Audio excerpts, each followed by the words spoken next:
que un animal enjaulado es demasiado seguro, demasiado predecible para los que han visto animales en su estado natural.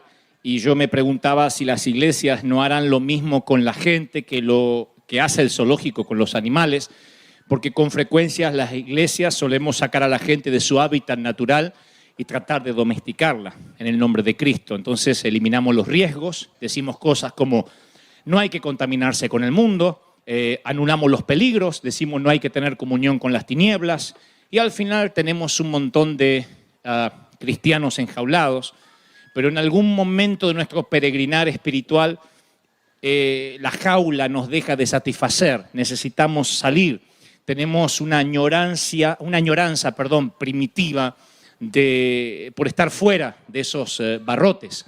Y cuando Dios nos da la providencia de recorrer otras iglesias y otros continentes y otros países y hablar con colegas y con pastores, aunque ellos ya tienen su edificio y tienen todas las comodidades, la mayoría te dice algo como he perdido el fuego en el intento, en el trayecto, en el proceso, he perdido aquella llama sagrada, como que se domesticaron, como que la iglesia los enjauló y la mayoría de los pastores viven arreglando temas de chismerío, temas de murmuración, que la hermana aquella se ofendió con la hermana fulanita, que el hermano mengano no le habla al hermano sultano, que en el té de damas una vieja le saltó a la otra, que en la reunión de jóvenes parece que dos cayeron en pecado. Y siempre el pastor tiene que terminar drenando su energía para adentro en lugar de salir, en lugar de predicar, en lugar de salvar almas. Cuando llega el verano, en cualquier país, en lugar del pastor tener ganas de salir, utilizar el clima maravilloso que presta el verano, no quieren salir, quieren irse de vacaciones con la gente. Hace poco yo le dije a un pastor que me dijo por qué yo había sacrificado, según él, todo el verano haciendo reuniones en la carpa, 5 semanas. Y me dijo, no te pudiste ir con tus hijos a ninguna parte, después de 6 años de no faltar ningún domingo. Yo he faltado 3 domingos en 6 años. Y no es que quiero tener asistencia perfecta porque me considero mejor pastor, sino porque creo que hay un tiempo para trabajar y un tiempo para descansar. Un tiempo para sembrar y un tiempo para cosechar. Dios quiere que descansemos, pero también quiere que sepamos cuándo hay que arar la tierra, cuándo hay que abrir surco, cuándo hay que trabajar duro. Y este es momento de trabajar muy duro, un momento de estar firmes. Creo que la iglesia se siente bien cuando viene y ve que el pastor está en el timón. Eso da tranquilidad. Si yo anduviera paseando por allí los domingos, muchos de ustedes se preguntarían por qué debería congregarme si el pastor no está. Pero yo creo que cuando el pastor está, eso da tranquilidad siempre a las ovejas. Da la tranquilidad de que si el hombre de Dios está allí, cuando Israel veía que Moisés estaba, tenían tranquilidad, porque sabían de que estaban yendo a alguna parte, aunque se tardaban más de lo previsto. Así que este es tiempo de trabajar, tiempo de sembrar, tiempo de salir para afuera.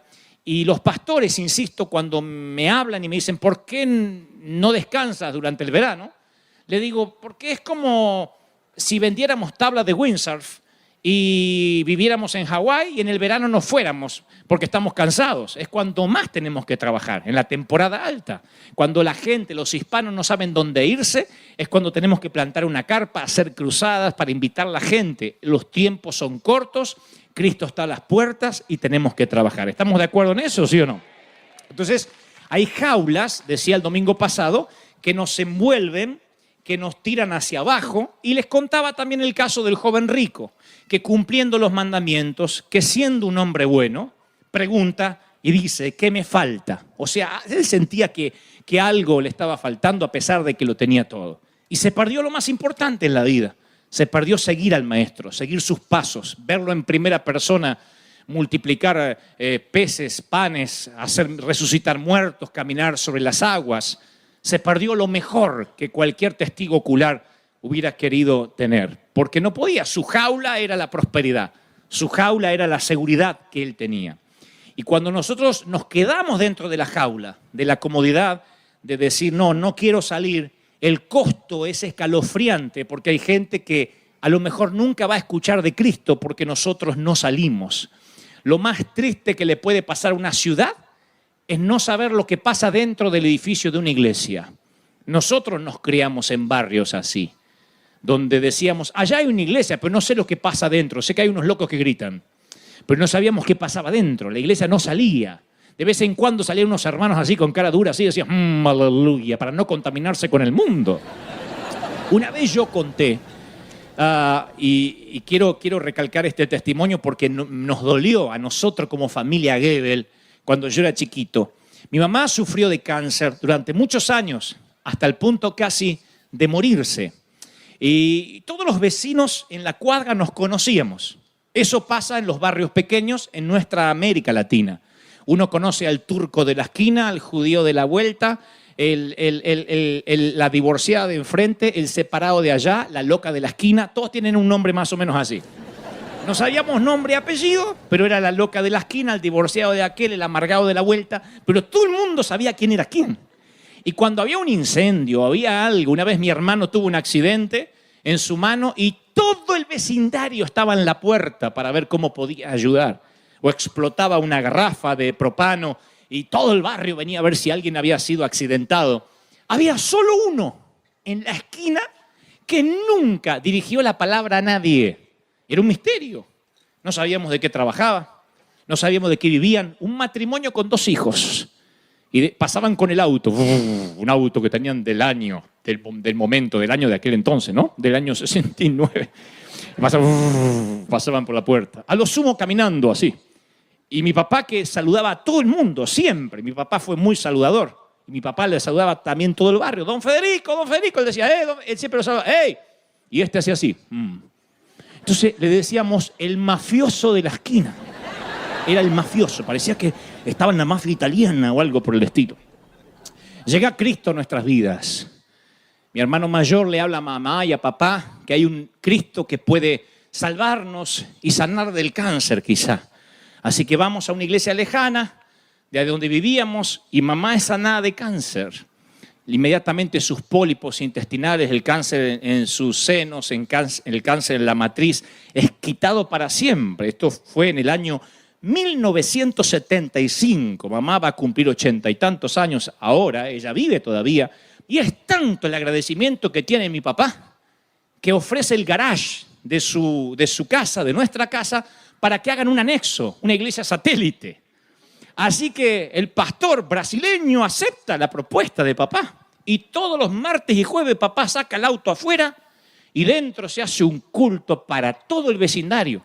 Y como todo el vecindario sabía que mamá se estaba por morir y la mayoría ya había comprado coronas para regalar, tiran las coronas y vienen a ver el milagro, a mamá sana. Así que no hubo nadie en el barrio que no se convirtieran. El gran tema era qué iba a pasar con el mafioso de la esquina.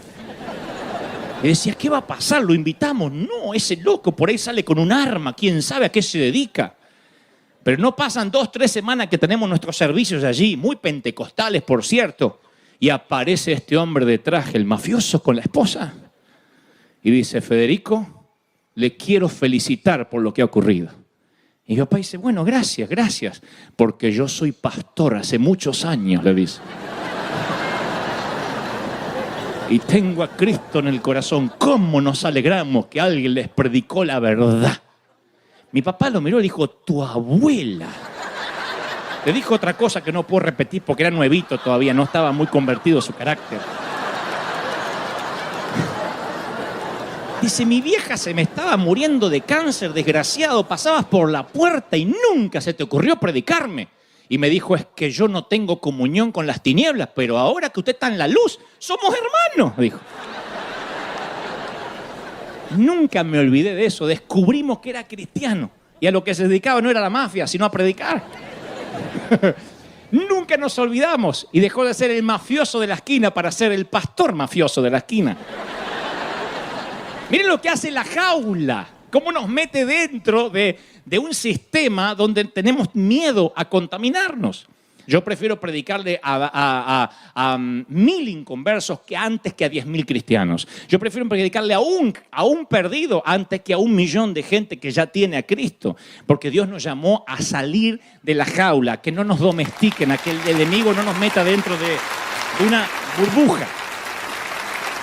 Y el domingo pasado yo le decía que una de esas jaulas es la jaula de la responsabilidad mal entendida, el sueño americano. El decir, yo estoy aquí para trabajar. Dios nos dijo el domingo pasado, yo no te traje aquí para hacer dinero. Si naciste aquí, o viniste aquí, o llegaste aquí como foráneo, como inmigrante, Dios te trajo con un propósito. Y es ser parte del mover de Dios que el Señor no le dio a los anglos y nos ha regalado a nosotros como pueblo hispano. ¿Lo están creyendo, sí o no? Alguien tiene que aplaudir más que eso, siendo yo lo creo de corazón. ¡Aleluya! La segunda jaula es la jaula de la rutina, que en ocasiones nos vemos envueltos, es tan sutil como la primera, como la responsabilidad. Yo creo que una buena rutina no tiene nada de malo, pero cuando las rutinas sagradas se vuelven ritos vacíos, entonces nos mantienen enjaulados.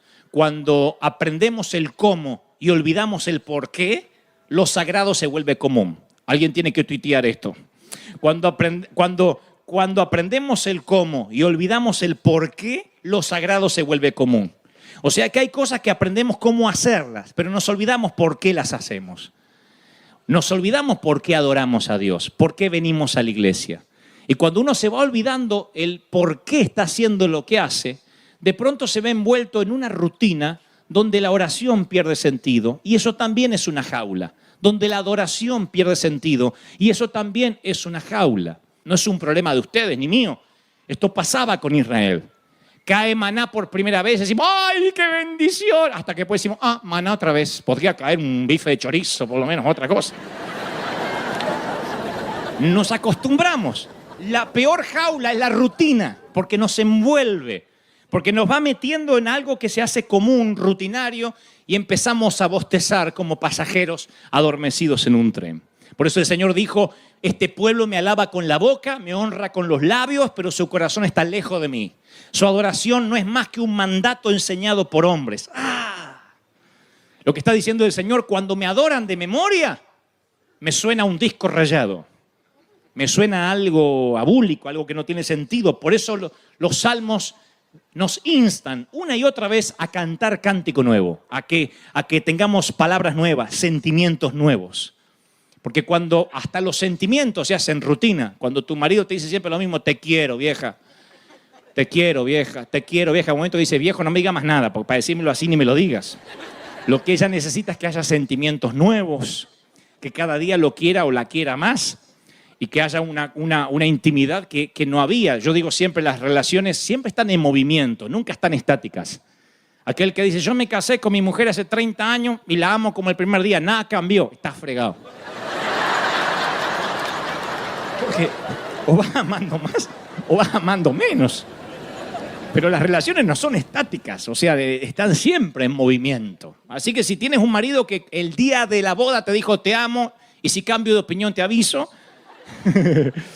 tienes que enseñarle a que te lo diga, porque cuando te lo dice es que tú sabes que la relación está creciendo, se está profundizando. Y el Señor dice, no me adoren, nada más que de labios.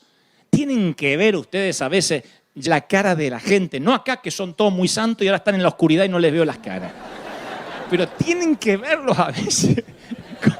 ¿Cómo adoran a algunos? Te dan ganas de pegarles.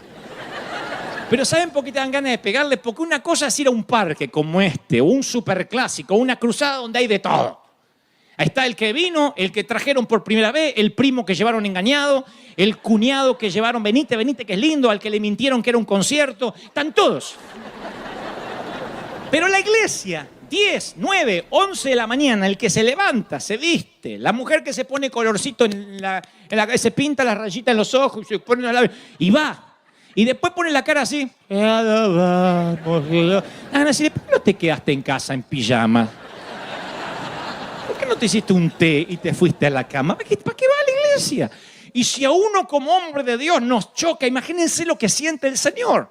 Cuando ve gente encerradas como animales en el zoo, literalmente, en una jaula de rutina, donde lo que ayer era fascinante, extraordinario, hoy se hace común. Hoy es algo que no sorprende a nadie. Yo tenía una gran pregunta cuando yo era jovencito, o sea, hace muy poco. Yo tenía una gran pregunta. Y era, ¿por qué los grandes avivamientos de la historia? Para los que no saben, avivamiento es un gran mover del espíritu que llega sin explicación alguna, que no resiste análisis, no pasa por lo racional, y de pronto hay un mover que puede traducirse en, no sé, en manifestaciones, en grandes conversiones, en un crecimiento explosivo. Y esos avivamientos suelen durar 2 o 3 años. Históricamente, Azusa, las Islas Hébridas, los grandes avivamientos de Wesley, de Finney, han durado no más de 3 años. Y mi gran pregunta es, ¿por qué no dura toda la vida? ¿Por qué no 10 años? ¿Por qué no 20 años? Y es que la gente se acostumbra a lo que ayer lo sorprendía. Pero cuando la jaula de la rutina nos envuelve, perdemos lo primordial, que era el propósito por el cual Dios nos salvó, y era para que nunca nos domestiquen, para que nunca nos civilicen y seamos peligrosamente, espiritualmente mortales para el enemigo, que seamos una espina clavada en el talón. ¿Cuántos lo creen? Díganme, amén. Y Dios por alguna razón hoy nos trajo al aire libre. Hoy nos trajo aquí, así que si pueden levantar la mirada a pesar de las luces y estar conscientes de que estamos bajo el cielo, que el cielo nos está contemplando ahora y que hay un propósito para que estemos aquí.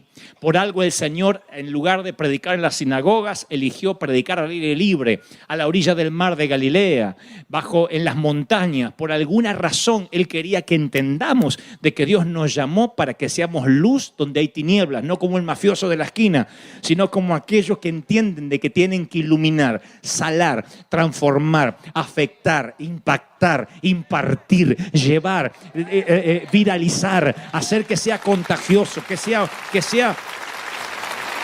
una radiación divina. ¿Cuántos están conmigo? Dígame amén. Alguien necesita oír esto. El Espíritu Santo me dice que te diga que Él extraña tus momentos de oración en la intimidad. Él extraña tus momentos de búsqueda cuando estás solo con Él.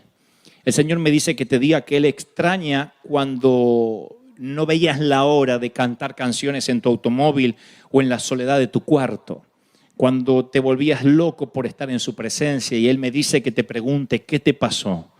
¿Qué fue lo que hizo la rutina que te perdiste aquel primer amor? Una cosa tengo contigo, que has perdido el primer amor. Y no es algo que le pasa a los fríos o a los carnales. He visto a colegas, a predicadores perder la pasión, perder el primer amor. He visto a colegas trabajar 2 horas los domingos y descansar lunes, martes y miércoles porque están muy agotados de trabajar 2 horas. Y me pregunto, Señor, ¿será que son vagos? ¿Será que no quieren trabajar? ¿O será que han perdido la pasión por las almas? La pasión por predicar, la pasión porque muchas personas conozcan lo mismo que tú conoces. Es en este mismo momento que muchas personas se están perdiendo porque no conocen de Cristo y tú tienes la respuesta, tú tienes la cura. ¿Están conmigo, sí o no? Dios nos llama a una revolución. Dios nos llama a salir, a compartir lo que tenemos. Y sea tu vecino, sea tu compañero de trabajo, sea tu compañero de empleo, Dios dice, yo quiero que hables, que no se te haga rutinario. Si estás agradecido, tienes que decirlo, tienes que compartirlo. Sé que estás en crisis, sé que tienes problemas, y sé que viniste a escuchar una palabra de aliento, pero la mejor forma de salir de las crisis es ayudar a otros y darte cuenta que hay otros que están peor, que hay otros que pasan situaciones terribles. Es en este momento, domingo, 7:05 de la tarde, donde los hospitales están repletos de gente enferma y de gente, seres queridos que están esperando el parte médico por el que está dentro en terapia intensiva. En este mismo momento, 7:05 de la tarde, hay un montón de chiquititos de la edad de tus niños que hoy están jugando hacia afuera, que están llenos de tubitos y llenos de sueros intravenosos, debatiéndose entre la vida y la muerte. Y esas familias no tienen tregua y es tierra fértil para predicar. Y si vas en este momento a uno de esos hospitales, van a decirte, predícame, dime lo que quieras. No van a cerrarse a nada porque necesitan una palabra de esperanza. El mundo sigue necesitando esperanza. No quiero sonar apocalíptico ni aburrirlos con escatología, pero nada más con ver las noticias en CNN y ver a razón de 1, 2, 3 decapitaciones diarias, nos damos cuenta de que son los últimos tiempos, de que la guerra no va a parar, y sea por ISIS, sea por los rezagos de Bin Laden, o sea por el ébola, pero el mundo no está evolucionando, está involucionando. Y todo dice que Cristo está a las puertas. Y el Señor me ha puesto aquí para decir, pueblo, yo estoy diciéndote, levántate a predicar, levántate a testificar. Esta es tarea de cada integrante de River Church. ¿Cuánto lo están recibiendo? Dígame amén. ¿Cuánto lo reciben? Díganme amén. Y me gusta tener gente que no esté enjaulada. Y miren que no estamos enjaulados, que estamos al aire libre. Miren que no nos hemos civilizado y eso me gusta. Me encanta cuando a mí me critican y me dicen, no eres civilizado, eres un rebelde, siempre molestando a los tradicionales y a los religiosos. Y los voy a molestar a ellos y a su abuela hasta que me muera, porque no me van a civilizar. No me van a civilizar, porque Dios nos puso para marcar diferencia. ¿Cuántos están conmigo? Dígame amén. Y esta noche yo quiero orar especialmente, comisionar a un ejército de evangelistas. El Señor me dice que vas a salir de la crisis, que vas a salir de tu problema, que Dios te va a liberar de la economía que te está amarrando, de esa miseria, de esa escasez, cuando digas voy a enfocarme en los demás y no en mi problema. Muchos se van a sorprender porque van a aparecer cheques en sus buzones, en sus escritorios, van a venir promociones, trabajos que no esperaban, pero el Señor dice, yo no te estoy mimando para que seas egoísta y engordes tú solo. Te estoy mostrando lo que te puedo dar si te fijas en las almas, si te fijas en lo que yo te quiero dar. Dios te trajo precisamente para un momento como este, precisamente. Esto no lo vas a volver a vivir. No volverán estos tiempos. Son tiempos únicos. Un ángel pasa una sola vez por tu vida. El profeta pasa una sola vez por tu vida. Oiga lo que el Señor está diciendo a la iglesia. Si ves a Elías, no lo dejes ir sin que antes recibas una doble porción de lo que él tiene. Aprovecha el momento. Carpe diem. Atrapa el momento. Atrapa el momento. Porque hay momentos que no van a volver. Hay tiempos que vas a añorar y este momento no va a regresar, me dice el Espíritu Santo. Yo sé que estás en crisis, yo sé que necesitas una palabra de aliento. Y la palabra de aliento esta tarde es, quiero que te enfoques en las almas perdidas y yo me ocuparé de tus problemas. Yo me ocuparé de tu crisis. Octubre, noviembre y diciembre son los 3 meses. Pero confiad, yo ya he vencido al mundo. En los Hechos de los Apóstoles dice que estaba Pablo con los muchachos, con otros muchachos, otros discípulos, y estaban atravesando la región de Frigia, de Galacia, y dice, y el Espíritu Santo nos impidió que predicáramos, pero vino un viento de frente que no nos permitió avanzar. A mí me encanta leer esto de tanto en tanto, porque la Biblia dice en Apocalipsis que Dios es el que abre y nadie puede cerrar, y el que cierra y nadie puede abrir. Y a veces una puerta cerrada no es una interrupción del plan, sino una señal o un desvío hacia el verdadero plan de Dios. Son las interrupciones de la vida, son esos momentos de hambre, piensen bien, los que nos llevan a posicionarnos luego en otro sitio donde jamás hubiésemos ido, no será causa de esa crisis, de esa tormenta. Steve Jobs, el creador de Apple y el CEO de Pixar, solía decir, entre otras cosas, cuando yo veo lo que he logrado para la humanidad, cuando yo veo a dónde he sido posicionado, siempre trazo una línea de puntos hacia atrás y la línea de puntos me lleva a aquel momento donde perdí el empleo y estaba en un garage diciendo ¿qué voy a hacer? El salario fijo me había atrofiado la creatividad, pero de pronto el estar allá hizo que hoy pudiera yo estar en esta posición, pero fue aquella crisis la que me reinventó, la que produjo en mí un movimiento de reingeniería para posicionarme. Y la Biblia es eso, continuamente nos enseña de personas que fueron procesados en el desierto para llegar a presentarse como obreros aprobados delante de Dios. No queremos sufrir. Yo evitaría cualquier sufrimiento a mis hijos, les evitaría cualquier desazón, cualquier traición, pero no podemos protegerlos del bullying de la vida, porque eventualmente la vida los ha de golpear. Y eventualmente vendrán situaciones de riesgo y vientos de frente. Eso es parte de la vida y ignorar eso es como ignorar la muerte. Yo siempre digo, no puedes ignorar la muerte. Tú puedes enojarte contra ella, maldecirla, pelearte, pero no puedes ignorarla porque la muerte es parte de la vida. Hacia allí vamos todos y tenemos que resolver dónde vamos a ir luego que bajemos al sepulcro. Pero la muerte es parte de la vida. Y como digo siempre, no todos los que han muerto realmente han vivido. Vivir significa descubrir el propósito de la vida. Cuando descubres el propósito de la vida, enfrentas batallas, enfrentas vientos de frente, porque sabes que esas son las materias para recibirte. De otro modo es querer ser médico, querer o soñar o anhelar colgar un diploma en la pared y evitarte el estudio. No puedes evitarte las materias de la vida que eventualmente van a venir. Hasta Jesús tuvo una puerta cerrada. Él en el huerto de Getsemaní pide una salida para la cruz. Él no quiere ir a la cruz. Él sabe lo que va a ocurrir y no quiere sufrir. Es Dios, pero ahora está en un cuerpo de hombre. Y él dice, no, si puedes, pasa de mí esta copa. En otras palabras está diciendo, ¿estás seguro, Padre, que no hay un plan B?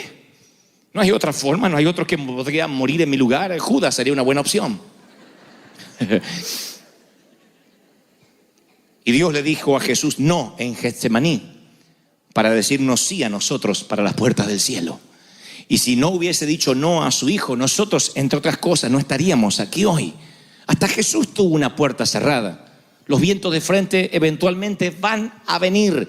Y no estoy diciendo con esto que te quiero poner triste, por el contrario, sino que cuando viene el hambre, tienes que saber bien dónde estás parado, porque puede que tomes una decisión que te cueste consecuencias que luego no puedas desdibujar, no puedas borrar. Esta familia son los Flanders de los Simpsons. Hacen todo perfecto, pero viene el hambre y toman una decisión que les costará mucho más que simplemente una mudanza. Ellos se mueven de la tierra donde Dios los puso, se van de Israel. La Biblia no dice que Dios le haya dicho algo como muévanse de donde yo los puse. Es tiempo de que vayan a buscar comida a otro sitio. No tienen una orden así, simplemente dice y se movieron a las tierras de Moab. En Moab no habita Dios. En Moab tipifica una tierra, un territorio que no es santo, es un territorio pagano. Allí viven los enemigos y allí se van ellos porque oyeron que ahí sí había comida. No le están preguntando a Dios qué hacer. ¿Qué tal si Dios quería decirles algo como permanezcan, firmes, aguanten? No es el tiempo de moverse, pero ellos no le consultan a Dios.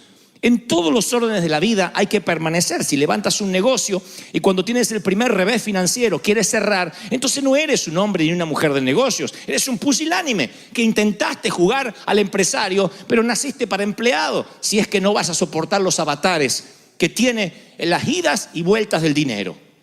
Y cuando vienen las crisis y los problemas, uno tiene que saber bien dónde Dios te pone.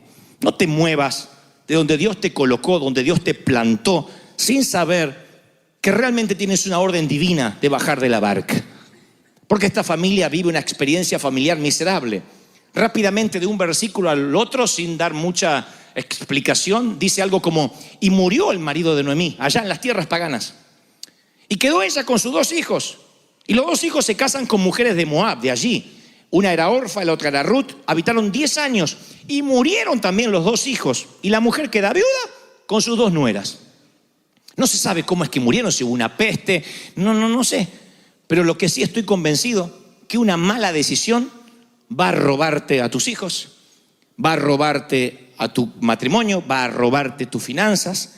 Una mala decisión, un enroque mal en el tablero, es lo que nos quita de la voluntad de Dios. No hay nada mejor que estar en el centro de la voluntad de Dios. ¿Se acuerdan eso? Es lo más seguro del mundo. Ahora, ¿qué pasa si te mueves? No le preguntas a Dios. Y te mueves de país solamente porque allí te dijeron que va a haber empleo. Tú dices, ok, yo debo velar por mi familia, sí, pero le preguntaste a Dios, ¿te da paz? ¿Cuánta gente en el proceso de construir una casa pierde el hogar? ¿Cuántos hay que luego de comprar la casa y no tener deuda, no tiene un cónyuge con quien disfrutarlo? O hijos que corretean por la casa porque todos abandonaron al padre en el proceso de la compra. Rico no es el que más tiene, sino el que menos necesita, decía Facundo Cabral, un gran cantautor argentino. Y yo creo necesariamente que las cosas del reino son las que realmente importan, como dice el Señor, las cosas de arriba, no las de la tierra. ¿Qué pasa si nosotros nos empecinamos en construir lo que es terrenal, nos movemos sin la voluntad de Dios y de pronto vemos que nuestro avión se empieza a mover? Y resulta que estamos yendo a un sitio que Dios no nos mandó. Oh, yo no quiero estar en ese avión. Yo no quiero estar en un pez, sabiendo que mi destino era Nínive y estoy yendo para Tarsis. Yo no quiero estar ni en ese barco ni en el vientre de ese pez. Porque, damas y caballeros, no hay lugar más inseguro que moverte de la voluntad de Dios. Y estoy hablando de moverse en todos los niveles, no mudanza física. A veces uno muda el corazón. Y cuando mudas el corazón, lo que estás haciendo ya lo haces mal. Los empleadores sabemos lo que es tener un empleado con el corazón disperso. Alguien que hace lo correcto, lo que en Argentina llamamos sindicalista. Hace lo que el sindicato le ordena. Entonces no hace una de más. Y el tipo, uno le dice, tú tienes que controlar que este teclado esté limpio. Y él controla la limpieza del teclado. Pero se incendia ese parlante, ese speaker, y él no lo apaga. Y dice, ¿no ves que hay un incendio? A mí no me pagan para eso. Tú dices, no te pagamos para eso, pero deberías hacerlo como hombre de bien. Pero no hace la milla extra porque su corazón ya se mudó. Si tu corazón se mudó, ¿qué hace el resto de tu cuerpo aquí? Ya deberías haberte ido con el resto. Pero si tu corazón puedes estar seguro que dice, bueno, tengo hambre, no estoy pasando mi mejor momento, pero es este el lugar donde me planto. Esta familia toma una pésima decisión, pierde su esposo, se transforma en viuda, pierde sus hijos, está con sus 2 nueras y escucha una noticia. Pasan 10 años, una década, y escucha una noticia, que de la tierra donde salió, hace 10 años, Jehová había visitado la tierra y les dio pan. Y ahora volvió el pan, volvió la comida, los graneros llenos, los lagares rebosados. Y cuando ella se entera de esa noticia, hay 2 cosas que hace para que ustedes no se depriman. Porque ella primero se entera con sus nueras que Dios visita la tierra. Y entonces, de pronto, ella dice, esto es lo que haré. Inmediatamente dice, y entonces se levantó. Se levantó. Eso habla de que estaba, no sé si literalmente o metafóricamente, estaba tirada por el piso. Porque cuando uno pasa mucho hambre en cualquier ámbito de la vida, uno tiende a bajar los brazos. Entonces dice, ella se levantó. Y alguien hoy, esta mañana, tiene que escuchar esa palabra. Lo primero que tienes que hacer es casi infantil, pero tienes que levantarte de tu situación. No te quedes allí. Dios dice, no te entregues, no bajes los brazos. No puedes ayudar a otros si no te levantas primero. Tienes que ceñirte, levantarte y decir, hasta aquí pasé hambre, pero nunca más. Tienes que levantarte. Porque, ¿saben? Hay gente que se levanta pero no sale del lugar. Porque hay gente que crónicamente vive lo mismo. Y uno dice, puede ser. Yo se los conté. ¿Vieron que hay mujeres que eligen mal sus esposos, sus parejas, sus relaciones? O hombres también que eligen mal. Pero se da más el caso de las mujeres que agarran un vago, un sinvergüenza, y dice, pastor, salí de esa relación. Menos mal que ahora Dios me dio otro. Uno lo mira y dice, volví a la anterior porque este es una versión desmejorada de la anterior. ¿Y por qué siguen en lo mismo? Porque se levantan, Dios les habla, pero no salen del lugar. No cortan lo que tienen que cortar. Tienes que cortar Moab para poder comer en Israel. Si no cortas las tierras paganas, no vas a comer pan. Tienes que cortar. Hay relaciones tóxicas que hay que cortar. Hay relaciones, como digo siempre, que te drenan, te vampirizan. Hola, ¿cómo estás? Y te drena. Y te quedas como los perritos atropellados así, después que se va. ¿O no? Porque te drena. Ay, pero es mi comadre. Pero te drena. Orá que se vaya al cielo, que la pongan en otra nube, pero que no te la carguen el barco. Amamos a todo el mundo, pero nada nos obliga a ser socios de todo el mundo. Entonces hay gente que te drena y son relaciones que hay que cortar. Porque piensas, desde que estoy en pareja, desde que tengo esa relación, desde que estoy con mi cuñado, desde que me asocié con fulano,